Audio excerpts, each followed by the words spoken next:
वेदांत अग्रवाल याचे वडील विशाल अग्रवाल यांना संभाजीनगरमधून अटक करण्यात आली आणि त्यानंतर आता पुणे आयुक्तालयात त्यांना आणण्यात आलेलं आहे। त्या दरम्यानचे आपण दृश्य पाहतोय।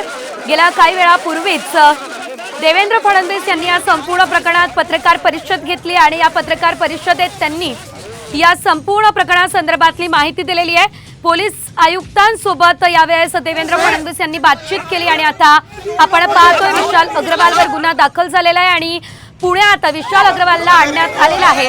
विशाल अग्रवाल हे पुण्यातील नामांकित बिल्डर आहेत आणि त्यांच्या मुलानं पोर्शे गाडीनं 2 जणांना धडक दिली आणि या धडकेत त्या दोघांनाही मरण प्राप्त झालेलं आहे। त्या दोघांचा मृत्यू झालेला आहे आणि त्यानंतर आता विशाल अग्रवालला घेऊन पुणे पोलीस आता पुण्यात दाखल झालेले आहेत। छत्रपती संभाजीनगरमधून 3 जणांना अटक खरं तर पोलिसांनी केलेली आहे आणि आता विशाल अग्रवाल यांच्यासोबत आणखी 2 जणांना घेऊन पुणे पोलीस हे पुण्यात दाखल झालेले आहेत।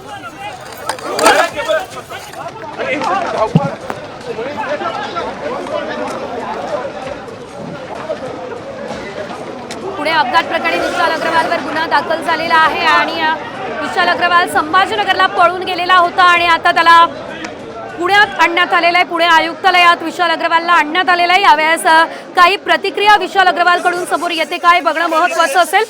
सर्वात महत्त्वाचं म्हणजे विशाल अग्रवालचा मुलगा वेदांत अग्रवाल यानं आपला कबुली जबाब दिलेला आहे आणि त्यामध्ये वडिलांनीच मला गाडी दिली असल्याचं देखील त्यानं सांगितलेलं आहे। मी मद्यप्राशन करत असल्याची माहिती माझ्या वडिलांना होती असं देखील कबुली जबाबात वेदांत अग्रवालनं म्हटलंय। त्यामुळे आता या संदर्भात विशाल अग्रवालची काही प्रतिक्रिया समोर येते का हे बघणं महत्त्वाचं आहे।